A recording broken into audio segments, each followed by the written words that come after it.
An airport security officer kicked Chuck Norris's suitcase, thinking he was just a wandering homeless man, but what he didn't know was that the cameras were rolling, and the identity of that rugged old man would shake the entire country. Some people walk into a room and don't need to speak a word, yet they command attention. It's not because they're famous, not because they dress sharp, but because they carry something you can't quite name, something that makes you turn around for a second look. That night, there was such a man in the freezing halls of Salt Lake City Airport. He carried no designer luggage, no glossy suitcase, no Rolex on his wrist, no tailored jacket. All he had was a worn military backpack, scuffed leather boots, and eyes that seemed to have seen war, peace, beauty, and the brutal truth of life. His name was Chuck Norris. But at that moment, nobody in the airport knew. To them, he was just another strange older man sitting quietly at a terminal. No one asked, no one cared. That night, rain poured down on Salt Lake City like a punishment from the heavens. Thunder rolled across the skies of the American West, and airport lights smeared across the wet stone floor like tired watercolor strokes. In a forgotten corner, Gate 37, with no outbound flights scheduled, an older man sat alone, unnoticed, ignored. His appearance, to some, resembled a man society had long grown used to forgetting. He wore an old army jacket, frayed at the edges and soaked through from the rain. A faded canvas backpack sat on his shoulders, the zipper clinking softly whenever he shifted. Caked with dried mud, his military boots seemed to tell of some forest trail or unnamed road, not a commercial flight. The man, his hair graying, beard unkempt, skin weathered from sun and storms, sat hunched, fingers interlocked, staring at the floor as if waiting for something from far, far away. His face bore the hollow look of sleepless nights, but in those weary eyes, a calm flicker still burned like a flame surviving a storm. No one recognized him. Not the staff. Not the tourists. Not even the aging veterans were ordering coffee nearby. No one knew that the man sitting in that cold and nearly empty terminal was Chuck Norris.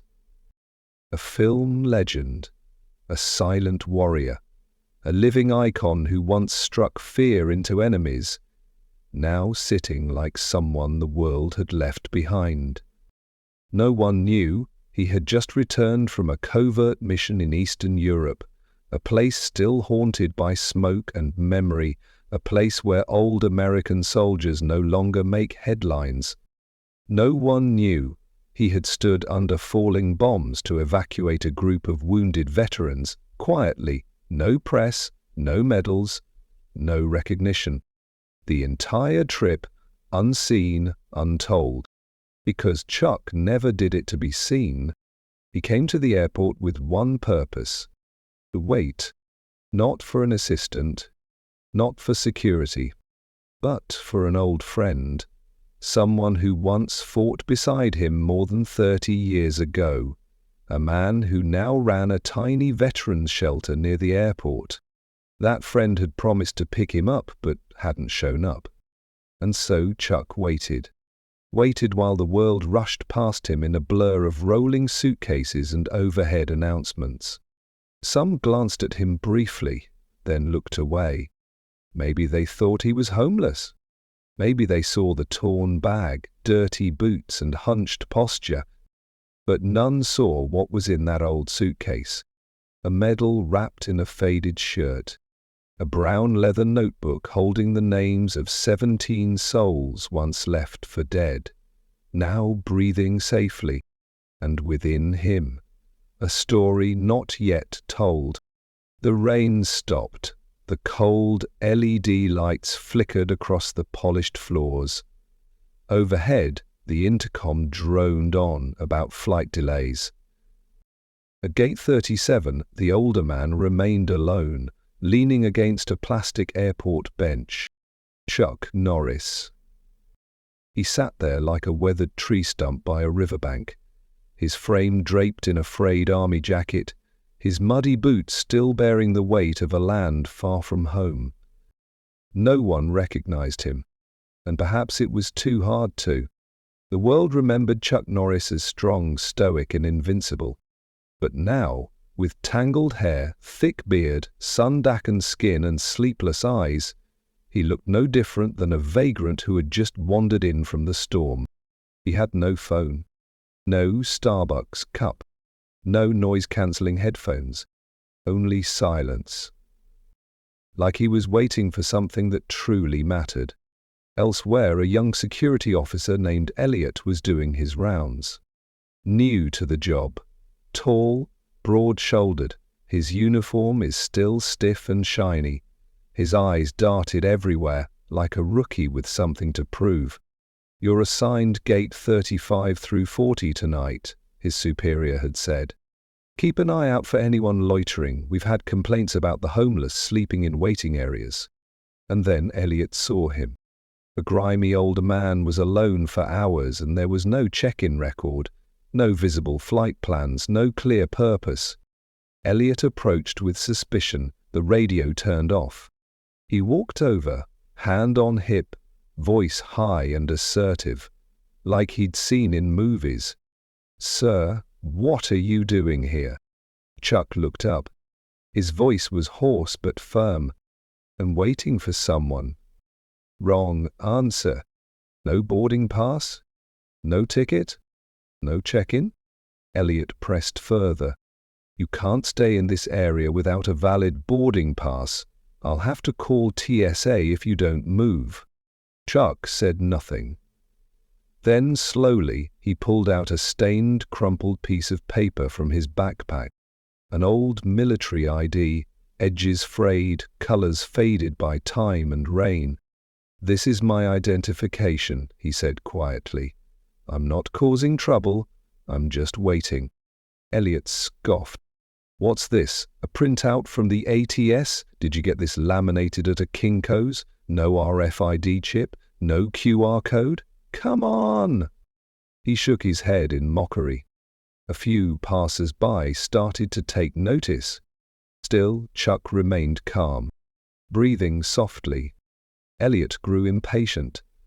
His eyes darted downward, and carelessly he nudged Chuck's suitcase with his foot. "Let's see what he's hiding." The suitcase flicked open. Inside, a few worn shirts, a folding knife, a brown leather notebook, and a thick envelope. Out fell a medal. Not a toy, a real one, brilliant, intricately engraved. Alongside it was a letter bearing the embossed U.S. Department of Defense seal. Elliot froze. He picked up the medal. The light glinted off it, dignified and undeniable. Then he unfolded the letter, curiosity turning to silence. "This letter hereby confirms Mr. Carlos Ray Chuck Norris, citizen of the United States, has been recognized by the government and Department of Defense for his service in the successful evacuation of 17 U.S. veterans from the war zone in Kharkiv, Ukraine. His courage, discretion, and dedication brought life to those forgotten. We honor him as a silent hero. General Smith, Commander of Defense Logistics Operations." Elliot's hands trembled. He looked from the letter to the man before him. Still calm, still silent, not angry, not accusatory. Chuck rose slowly, dusted off his jacket, and said softly, "You might want to read more carefully next time before judging someone." Unbeknownst to either of them, that moment was being streamed live on TikTok by a bored traveler. The girl zoomed in, whispering, "Wait, wait, that's Chuck Norris." The video exploded online within minutes. Security footage backed it up. The airport's admin inbox was flooded by requests from CNN, Fox, and ABC to verify the viral clip titled, "Chuck Norris Insulted by Rookie Officer at Gate 37. That night, Elliot was summoned to the office. His hands still shook. His shirt was damp with sweat. A senior official pointed at the screen. "Do you know who that man was?" Elliot nodded. "And did you know he's been funding the shelter that supports the homeless veterans we quietly assist?" Elliot hung his head. No one yelled at him, but in that silence, he felt smaller than he'd ever felt before. That night, Elliot barely slept. He sat curled up in his small rented apartment near the airport, phone buzzing non-stop, not from friends, but from the world. The video had hit 4 million views. The hashtag Chuck Norris at Gate 37 was now trending nationwide. In the comment section, thousands of voices raged. Disgraceful. Judging a hero by his jacket? This kind of security is why good people fear airports. Should be fired. An embarrassment to the system. Elliot pulled the blanket over his head, but in the dark he still saw Chuck's eyes. Not angry, not bitter, but deeper than any punishment. And somehow that hurt more than being yelled at ever could. Not because Chuck was famous, but Elliot had insulted a man who never once tried to defend himself. And that was worse than guilt. It was a shame. The next morning, Elliot was summoned to the airport director's office. The room was tense. Inside were media reps, legal advisors, and officials from the Department of Transportation. No one yelled. No one mentioned firing. Instead, they handed Elliot a printout, an email from Chuck Norris. It read, "To Salt Lake City Airport Management. From Carlos Ray, Chuck Norris. I request that no disciplinary action be taken against the young security officer. His mistake was not rooted in malice, but in a society that is too used to judging others by appearance.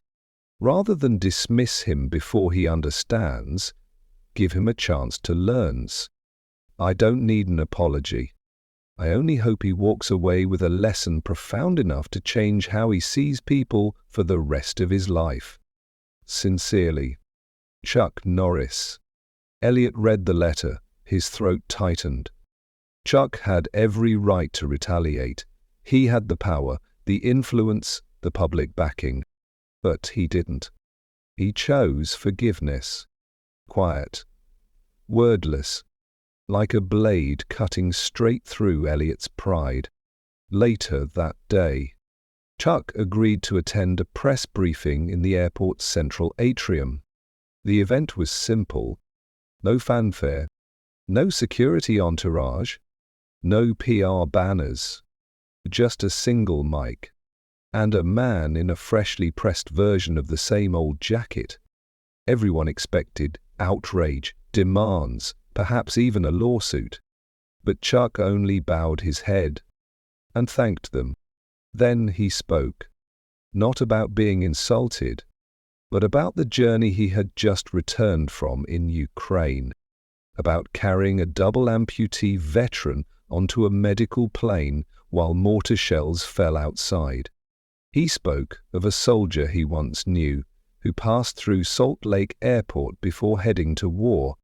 "Does anyone remember?" Chuck said quietly. "This place once sent thousands of young Americans into battle, and now, when they return with worn clothes and dusty bags, we don't even see them." The atrium fell silent. Elliot stood in the back, no uniform, no badge, just a white shirt and old khakis, and arms folded across his chest as if holding himself together. When Chuck stepped down from the mic, he passed Elliot. They didn't speak, but their eyes met. Elliot lowered his head and whispered, Thank you for not hating me, Chuck smiled, then extended his hand. Want to come with me? Where to? Somewhere people don't wear uniforms. Don't flash authority, but live, with more dignity than medals ever gave. That afternoon, Chuck drove Elliot to a place the young man never imagined visiting, a veterans' shelter, just 2 miles from the airport. Inside, dozens of older men with silver hair and threadbare shirts were cooking together, stitching shirts, sweeping floors, and helping one another take their meds. One man, with no right arm but fire in his eyes, saw Chuck and grinned. Back again, Norris. You bringing recruits now? Chuck patted Elliot on the back. Yeah. Someone learning how to see the world again, without judgment. Hands still trembling, Elliot rolled up his sleeves and helped Chuck carry food boxes into the shelter kitchen. For the first time, he wasn't a guard or enforcer. He was a guest in the home of those who had given everything. He watched these men, once soldiers, now janitors of their forgotten histories, and felt, not shame, but the purpose. Days after the airport incident, the nation was still buzzing. News outlets ran non-stop coverage. Late-night shows dissected Chuck Norris's every move. Why didn't he speak up? Why didn't he sue the airport? Was this all part of a PR stunt? But Chuck gave no interviews. He just went back to life. Early mornings he drove an old pickup to the veterans' shelter, helping the men get to medical checkups. In the evenings he lit candles in a tiny chapel tucked behind the hills. At night, he wrote handwritten thank you letters to donors of the Silent Warriors Fund, a non-profit aiding homeless veterans in Salt Lake City. As for Elliot, he came to the shelter every afternoon, not because anyone forced him to, but every time he stepped inside, breathing in the scent of cough drops and old vinyl floors, hearing the dusty AM radio playing jazz, seeing old Jim smile while polishing medals with one good hand, something inside him slowed down and began to heal. One afternoon, Elliot sat beside Chuck on the back porch of the shelter. They watched headlights blur along the nearby highway.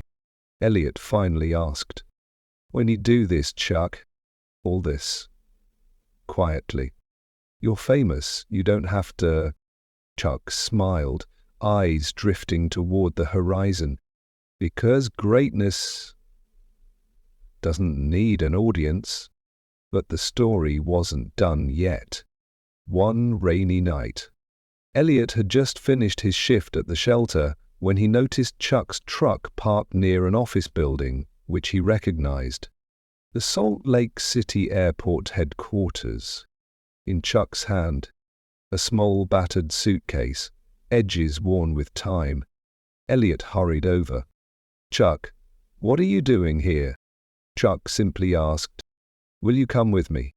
They walked through the revolving glass doors. A high-level meeting was in progress. Airport execs, Department of Transportation officials, and board members gathered around a long table. Chuck hadn't been invited, but when he entered, the room stood still. Not out of fear, but respect. Chuck set the suitcase on the table and slowly opened it. Inside, a thick folder of letters, signed testimonies from over 300 veterans who had passed through Salt Lake over the decades. A stack of donation receipts, all directed to the Salt Lake Veteran Emergency Shelter Fund. And finally, a signed document from 2018. Founder and anonymous donor of this fund, Carlos Ray Chuck Norris. The room fell silent. The airport director spoke, voice trembling. You're the one who's been funding us all these years?" Chuck nodded. "I never wanted anyone to know. I just believed. If the men who fought for this country had nowhere to sleep, then what do we even stand for? A woman at the table, head of finance, choked up. But why didn't you speak up when we mistreated you? You could have said one word. Chuck looked down. Because if I had, Elliot would have been fired. And if he were fired, he'd never learn the most critical lesson in this line of work. The true power doesn't come from the badge on your chest, but from the way you treat the weakest person in the room. No applause, just stillness. Then, one by one, slow claps. Not the theatrical kind, but soft, reverent, from people who just moments ago sat behind titles and nameplates and now found themselves checked. The twist revealed. Chuck Norris wasn't just a movie legend. He was Donna 17, the anonymous founder of the largest veteran relief network in the Midwest. Elliot stood frozen. The suitcase he had once kicked open didn't just hold old clothes. It held a man's legacy, his past, his sacrifices, and a quiet, unwavering commitment to others. That night, Elliot drove aimlessly through the city. Drizzle patterned on his windshield. He stopped at a tiny diner he'd never noticed before. An older man was sipping watery soup, a plastic bag beside him, his whole life inside it. Elliot walked up, placed his last $20 bill on the counter, and bought another bowl. He brought it to the man, no words, just a respectful nod, then walked away. Later that night, back in his small apartment, Elliot sat at his desk. He opened a blank email. Not to send, just to write. Subject line, "To myself on my first day on the job. You thought the uniform made you strong. But really, it's a mirror. It reflects exactly how you treat others. Thank you, Chuck. Not for forgiving me, but for not fighting back. I had the chance to improve. Tomorrow, I'll go back to the shelter. Not to make up for what I did, but to become the man I should have been from the start." 1 week later, the media frenzy faded. No more headlines.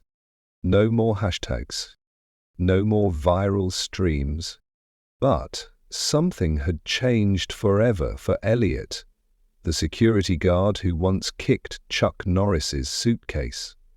Not loudly, not publicly, but deeply, like the first ray of sunrise slipping through the blinds, waking a soul in its darkness. Elliot didn't quit his job. He voluntarily stepped down from his airport security post. No scandal, no press conference, no statement. He simply asked to be removed from the roster. Instead, he became a full-time volunteer at the same veterans shelter Chuck had once taken him to on that cold, rainy afternoon. His days changed. In the mornings, Elliot drove around collecting leftover food from restaurants. In the afternoons, he worked in the kitchen, stirring soup, scrubbing pans, and folding donated laundry. Evenings, he sat on creaky wooden benches with men who had once worn stripes, bars, and badges, but now just wore patched-up shirts and lived with old scars. He listened to the stories of war, to the stories of children who never came home. 2 long silences between breaths, where grief lived unspoken. At first he struggled. He spilled an entire pot of hot stew one day across the kitchen floor. Another, he forgot to arrange transport for Mr. Jim's clinic appointment, forcing the 82-year-old to take a $50.00 taxi ride. But no one scolded him, because they saw it. He wasn't making up for a mistake. He was learning how to be human again. One afternoon, in the garden behind the shelter, a man named George, a Vietnam vet with severe PTSD, known for keeping to himself, called Elliot over. His voice was raspy. You used to work at the airport, didn't you? Elliot nodded. Yeah, I used to be the guy who treated someone the way no one ever should have. George stared at him. Then, quietly, I saw it on the news. You know, Chuck Norris once mailed me a radio. Not a letter, not a speech. A radio. I hadn't been under that bridge in 3 years. That radio was the first sound of kindness I'd heard in a decade. Elliot looked down. George placed the cracked, yellowed radio in his lap. Didn't say, I understand you. He just sent music.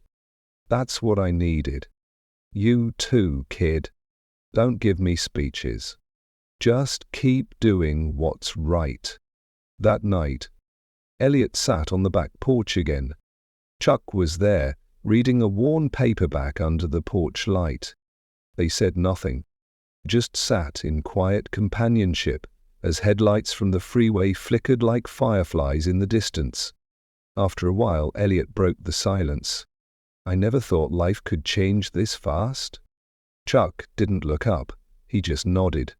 It didn't change fast, Elliot. You just finally started seeing it. They sat longer. Then Elliot turned, eyes serious. Chuck, can I ask you something? Sure. If I hadn't kicked your suitcase that day, would any of this have happened? Chuck paused, then gave a bittersweet smile. Maybe not. Or maybe it would have happened differently. Sometimes it takes a hard kick to open a suitcase. Not so we can punish someone for what's inside, but so they can see it for themselves. 1 week later, Chuck said goodbye to the shelter. There's a promise I need to keep in Montana. A visit I've delayed too long in El Paso. A school waiting for a story from a silent warrior. Elliot walked him to the train station. No party, no plaque, no spotlight. Just a firm hug and a parting whisper. I don't need you to save the world, Elliot. I just need you to be the kind of man who, when he sees someone ignored or judged, is the first to step forward and ask, is there anything I can do for you today? Years later, Elliot became the coordinator of the shelter. He didn't wear a badge. He didn't have a big salary. He didn't own a house. But every morning he woke up knowing where to go, what to do, and, most importantly, why he was doing it. And once in a while, on quiet winter evenings, Elliot would sit with new volunteers, and he'd begin the story. I was the guy who kicked Chuck Norris's suitcase, and that suitcase opened my entire life. Never judge a person by the shoes they wear, or the bench they sit on. Some of them once lay in muddy trenches, so that we could sit in peace today. Respect isn't a reward. It's the foundation of any civilized society. And when you're unsure who someone is, treat them like they were once a hero, because maybe they were